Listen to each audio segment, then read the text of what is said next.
Hey guys, it's John from OGS back with another episode. I've been working on my workshop. I've been sorting everything out and it's starting to take shape. Let's go for a bit of a wander. So we got this new King Chrome toolbox here. I wanted to have a central location. Back with previous episodes, I would basically grab my camera guy and we'd be like, all right, it's time to film another episode. But I would spend probably about a good half an hour just trying to look for tools and like setting things up. So I really wanted to just create a central location where basically everything is in one spot. So come on through here. We've got these big sliding doors here. So when I'm doing some sanding and all the rest of it, you can actually cover that all up. Let's pop on inside here. And of course, this will continue to change. But what I've done is I've just chucked a few downlights in, you know, just sort of just to neat and tidy it up sort of thing. So how I've sort of worked it from here is that I've got some car parts which I'll sort of move and some other bits and pieces that I haven't put up yet. But this will be my little workbench for fiddly bits. On this side here, I've sort of got all my consumables and aerosol cans and cleaner and all that kind of stuff like that. And I think it's a really great idea just to keep everything in one location. I've also got my sandpaper, some cut and polish. I've got my grinding discs and everything. So I'm not sure that this is the final resting location, but what I did was I actually went through all of my tubs and everything and just tried to amalgamate all my stuff. Here's a red hot tip for you young guys. Back when I was a little bit younger, when I moved out to my first place sort of thing, I would accumulate a lot of stuff, and basically what ended up happening was I would come home and there'd be just junk everywhere from different cars or whatever. And of course I had my fiance, which is now my wife at the time, or I still do have her. Yeah, so what I decided was I didn't want to junk up my house anymore, so I moved all of my shit here just in tubs and various bits and pieces, and it's been the best thing ever. So just a word of caution when you're a person like me that likes to accumulate a lot of shit, a lot of unfinished projects, you like everything under the sun sort of thing, just be wary that, you know, you don't want to make your place too junked up. Go harveys with a mate in a small factory somewhere, and that can be your little playland. So this is what this has sort of become. Hey, so moving on, I've got assorted nuts and bolts, you know, I've got stuff like that. I've got, you know, spark plugs and fuel filters and all that stuff like that.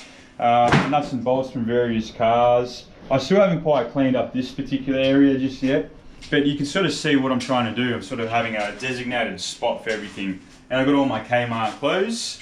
Let's keep going this way. I've got all my rims and tyres all in one location. I have all my windscreens and whatever, my bumper bars sort of all in one location. And that's just the way it should be, you know, because you're not actually using it that much, or if at all. So you just want to sort of store it out of the way so you don't actually, you know, break it. This is sort of like the work in progress sort of stuff. I probably have too many tools here and I'll put it back in the toolbox. But like, this is what I'm currently working on now and I'm going to access it. So a lot of these parts are from the XE and there's some new parts to go on. And of course, I've got some panel beating equipment on the floor. I bought a new XE bumper bar here, which needs to be stripped. The other one was all cracked and everything, so yeah, that was this was a good buy. 318 Mopar, which we've sort of put in the corner just for the moment. We need to pick up again. Integra project, and check this out. 19-inch Dolce rims. I had actually bought some other rims for that spec project, but I found these from Currumbara. Went down and picked them up a little while ago. So I've got to trial fit this, but this will be a separate video.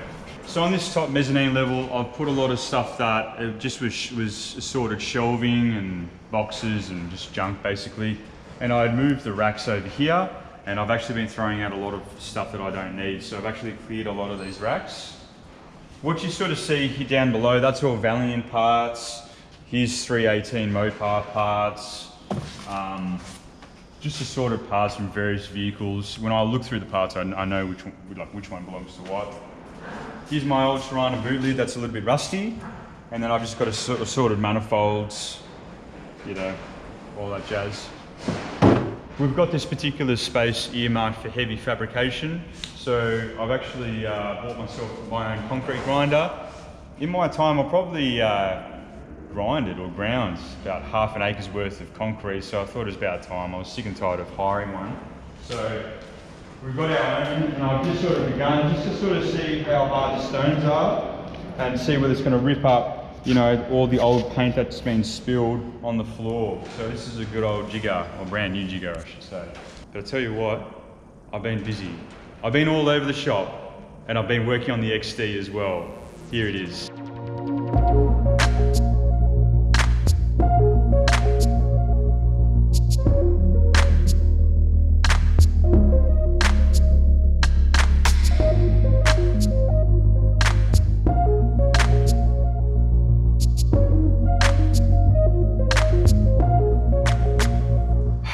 Finally put the front runners on.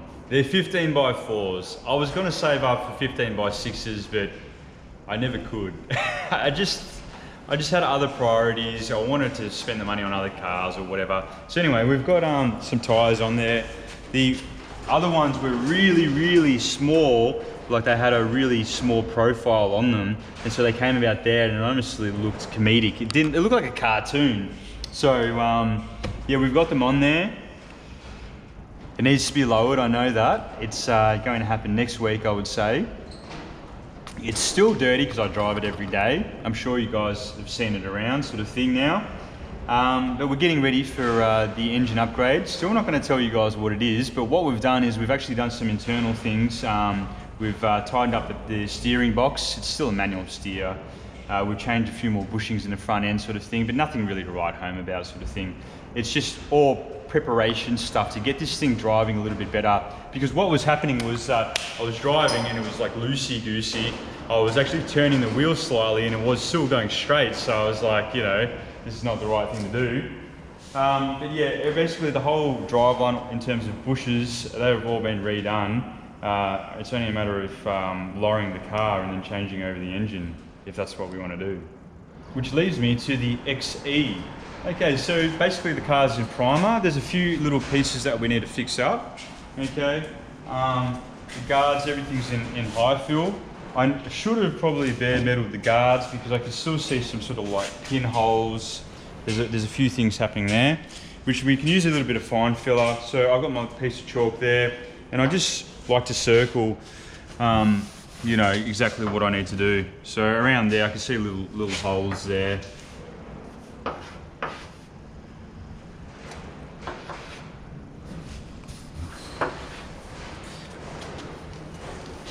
I mean, the more you look, the more you'll find. This store's pretty good. And what I've done is I've got my, over here, just to clean it up. These things are really, really handy. So I'm not actually writing LOL, I'm writing L for like a low spot. I usually write a H for like high spot. It's just a bit of a reminder, especially when you're working back late at night like I do. You just want to make sure that you don't miss anything. Right now it's a beautiful sunny day outside, and it's really good for that natural light. You can sort of see down the line of the car, and the more you do that, the more you find, really. So I can see really, really minor low spots over here. Up here is really nice. And you just use your palm to feel, you know, where the dents are. So like some of these dents are like minuscule. You wouldn't be able to see it through the camera, but I can see it, you know, looking at different angles. I can see a slight eye spot on there. There's still some bits that I need to re-sand, like around here. I need to get my drill with that attachment in just to this corner here. They're just really tricky parts, and we'll just re-prime all those little areas. So like here, that needs to be sanded back. In the gutter needs to be done, which I've done a little bit, but I need another attachment, the one that's sort of like a wheel, but around the edge on the inside. I feel like the primer on the roof is a little rough, so I might sand that and re-prime it in a different high fill. So I've marked a few little high spots which I'm not particularly happy about, because if you remember, I've painted the boot lid. So we'll see how that goes, tapping those down a little bit. Now you're in for a real treat. The other side of the car is woeful compared to this side. So we've got a bit of a squished in piece here. We'll be able to fix that a little bit. This is quite nice. There's a high spot here. Yeah, this is the issue here. That's had a bit of a ding, so we're gonna have to beat that out. Let's go for B for beat. All right, here's the really disappointing part of this car. Now I can see more loose. It's these two doors. Oh, and the arch over here. So like they've obviously ran into something quite sharp. This is absolutely woeful. And I only found this out because I've actually gone to bare metal around here, you know, these doors as well. So I've panel beated this part a little bit and got out that crease a bit. You can see that's smooth there where I could access it. So I still don't quite know how I'm going to beat this out, guys. So if you guys can drop a comment below and let me know, because what they've done is they've hit it and it's like really messed it up. This guard's quite nice. You know, both guards, there was no issues with them, sort of thing. But again, I should have gone to bare metal because I could see these little holes there, which I can feel. It's not a problem, but you know, you sort of want to start with a fresh piece of metal. All right, so I've gone through the car. Obviously, I'm pretty disappointed with that particular side. You know, there was a lot of filler there, but hey, it is what it is. So I've still got a fair amount of filling work and some panel beating work, which I did realise I had. I have painted the underneath of the bonnet. It's reasonable. I think there's a few scratches that you probably can't see on the camera, but that's just probably being picky. So that's looking pretty good. The boot lid's also painted as well. So it's really about getting the body straight. I just don't really know what to do about those doors. Okay, we made some good progress with the XE. It's about getting the body straight now. You know, you got to prime, re-prime thing, sort of thing. The most important thing is your application of filler. You know, just try to keep it minimal, sort of thing. Fine filler is a must to get rid of all the pinholes, which we've used. And basically we've just got to keep on sanding and getting it tip top because we want to sharpen up those lines. Thanks for checking out today's video, guys. As always, we read the comments. Don't forget to comment, like, and subscribe. We'll catch you next time.